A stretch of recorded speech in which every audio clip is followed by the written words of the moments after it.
Hey everybody.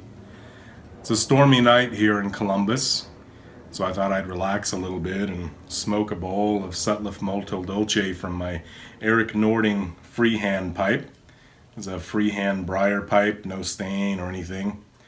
Not really sure the model, I'll try to find it and post it below. But it is made by Eric Nording, who's a well-respected Danish pipe maker. And I thought if I'm going to smoke a Danish pipe, maybe I'll do some reading from the Eddas, the tales of the old Norse gods, while I smoke.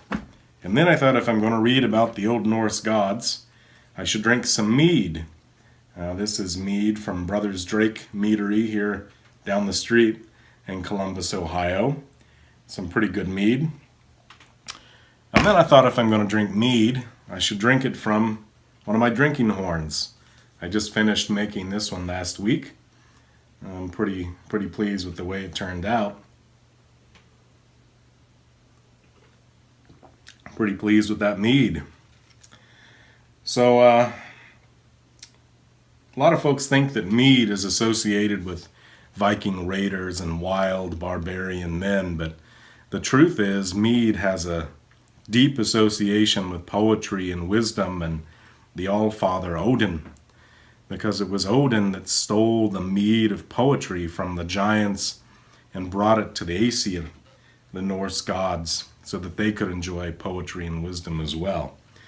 So I thought I'd read a little bit from the Prose Edda and share the story of how Odin stole the mead of poetry with you from Snorri's Skaldskaparmal, the language of poetry.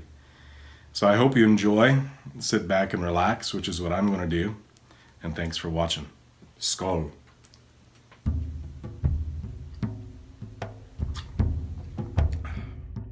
When Aegir asks Bragi about the origin of poetry, Bragi replies, "The origin of it was that the gods had a dispute with the people called Vanir, and they appointed a peace conference and made a truce by this procedure, that both sides went up to a vat and spat their spittle into it.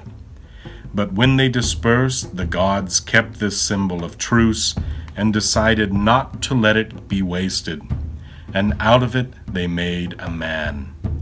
His name was Kvasir. He was so wise that no one could ask him any questions to which he did not know the answer. He traveled widely through the world, teaching people knowledge, and when he arrived as a guest to some dwarves, Fjalir and Galir, they called him to a private discussion with them, and they killed him. They poured his blood into 2 vats and a pot, and the latter was called Othrarir. But the vats were called Son and Bodn. They mixed honey with the blood, and it turned into the mead, whoever drinks from which becomes a poet or a scholar. The dwarves told the Aesir that Kvasir had suffocated in intelligence, because there was no one there educated enough to be able to ask him questions.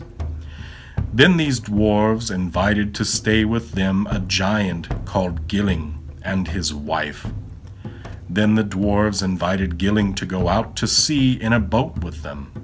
But as they went along the coast, the dwarves rowed onto a shoal, and the boat capsized.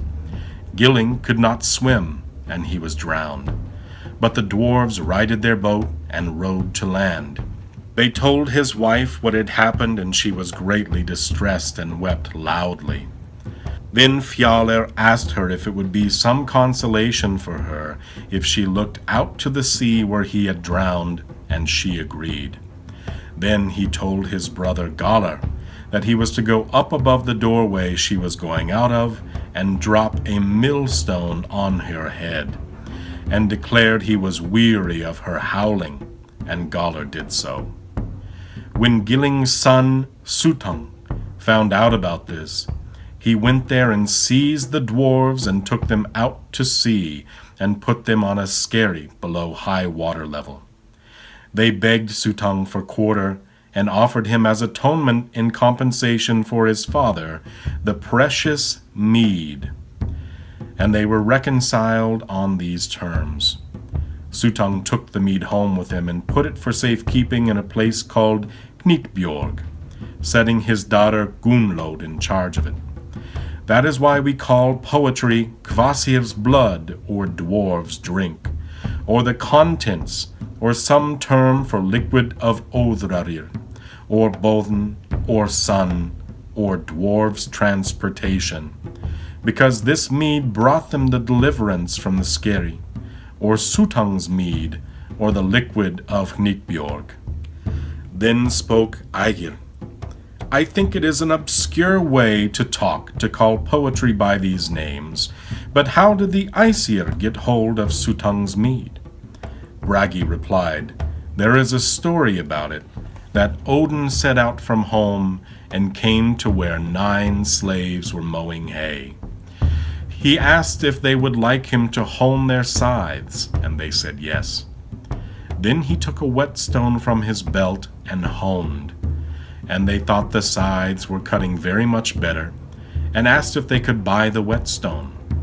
The price he set on it was that he who wished to buy must give what was reasonable for it.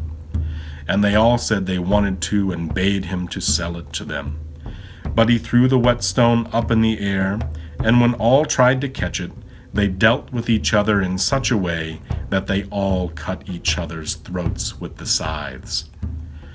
Odin sought lodging for the night with a giant called Baugi, Suttung's brother. Baugi reckoned his economic affairs were going badly, and said his 9 slaves had killed each other, and declared he didn't know where he was going to get workmen from. Odin told him his name was Bolverkr. He offered to take over the work of 9 men for Baugi, and stipulated as his payment 1 drink of Suttung's mead.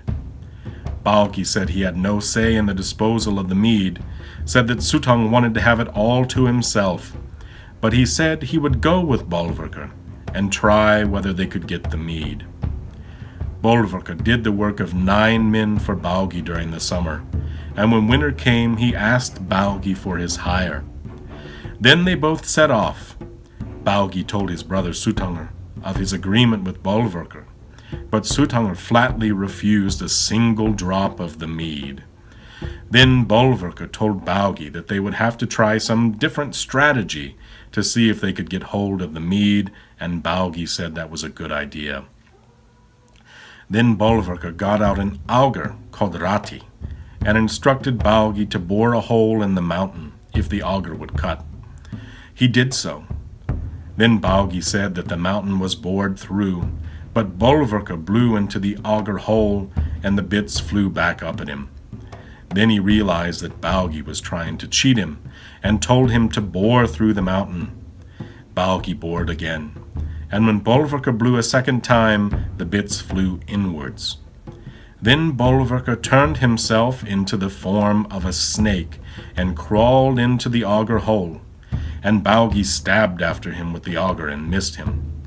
Bolverkr went to where Gunnlod was, and lay with her for 3 nights, and then she let him drink 3 draughts of the mead. In the first draught he drank everything out of Othrarir, and in the second draught out of Bodn, in the third out of Son, and then he had all the mead. Then he turned himself into the form of an eagle, and flew as hard as he could. And when Suttungr saw the eagle's flight, he got his own eagle shape, and flew after him. And when the Aesir saw Odin flying, they put their containers out in the courtyard. And when Odin came over in Asgard, he spat out the mead into the containers. But it was such a close thing for him that Suttung might have caught him, that he sent some of the mead out backwards, and this was disregarded. Anyone took it that wanted it, and this is what we call the rhymster's share. But Odin gave Suttung's mead to the Aesir, and to those people who are skilled at composing poetry. Thus we call poetry Odin's booty and find, and his drink and his gift and the Aesir's drink.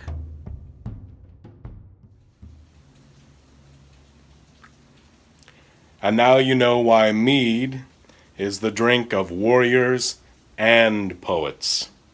Hope you enjoyed, and may you have at least a full day of feasting and drinking in Valhalla before God knows that you're dead. Skål.